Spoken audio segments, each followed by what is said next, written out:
Mark. Hi. Do you consider Newcastle title contenders this season? I think it's too early for anybody. If we are or we are not. I think we are still really early in the season. You know, they give signs last season and this season, and in Europe again, that they can compete to any other team. So when a team is able to do that, they are for me. And with the resources they've got, do you think it is inevitable that they will be, if not this season, that they will be title challengers in the next season? Yeah, but I think we all have resources, and when you look at the teams around, everybody has it. It's after how you make those resources, use them in the best possible way, and then there are many factors that are going to contribute the success or not success of your season, and some of them you cannot control even though you have tried to make all the right decisions. I mean, Eddie Howe's only been in that job 2 years. I think when he took over, they were bottom of the table. It is a remarkable transformation. I mean, and obviously they've got the resources, but it is, even so, a lot of clubs have spent money and not really achieved anything like they've done. Yeah. Taking away the resources, what he's done is remarkable, regardless what, and you should not take any merit of what they've done because it's very impressive. Isan from the Dent Mail.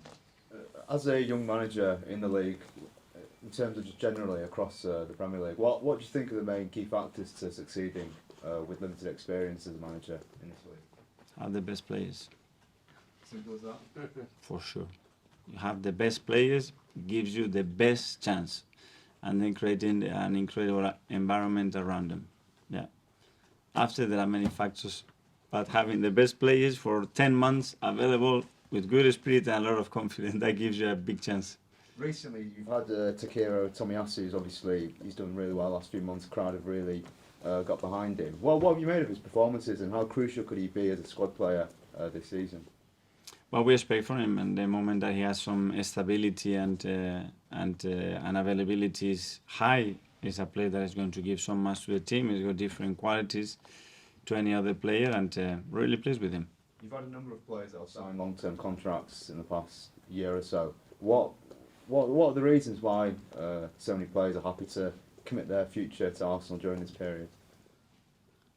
It probably is a question more for them. Hopefully, my feeling is because they're in a place that, first of all, they feel valued, they enjoy what they do, they enjoy working with us, and they still feel really challenged in a very competitive environment, that this is the place for them to grow and win trophies. Darren from Rick. You have had 7 players come off the bench so far this season and score goals, either to rescue points or to win games. How have you managed to change a culture from which they were players previously who've been frustrated at being on the bench, but now you've got everybody all singing from the same hymn sheet? Has that been difficult to do?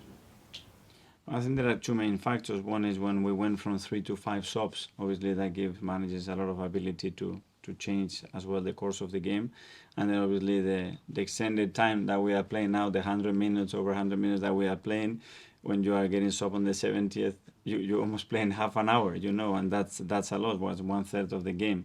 And then the players understanding the importance of that role, and if we want to be there, and we're going to need everybody at their best to try to change games, to try to lock games, to try to rotate the team and have the freshness in every department, and they've been brilliant at that. There was frustration after last year's game, the time wasting and recriminations all around that. Are you happy that you've got the players with the finishes that you talk about, who might kind of render that academic this time around? Sorry? Is there any kind of lasting frustration from that experience back then, and you don't want that to happen again? We've seen some of your team talks where you talk to the players about where they've been before and how not to have that feeling again. Is this one of those occasions? Yeah, obviously game management is a big thing in football, and expecting what the opponent can do and dealing with that emotionally to stay in the mindset and the frame that you have to be, it's key. And tomorrow there will be factors that can get you out of that, and it's very important to control them. When you went there last year, they had one of the best defensive records in the Premier League. It's not really said that much, but Arsenal have the second best defensive record in the Premier League so far this season. Are you happy for that to continue to go under the radar, or do you feel the players maybe need a bit more credit? Well, I think it's a key thing to success. You know, if you can keep clean sheets in this league, in any league, to win championship, to be at the top, you have to do that, and you have to do that in a really consistent way. You have to do that as well, especially in big matches, and that's the task. And I think we're in the right direction. Okay, last couple now. John, did you have one or not? Yeah, you mentioned Ben White and the need to get him a new contract sorted. Is a situation with England something that needs sorting?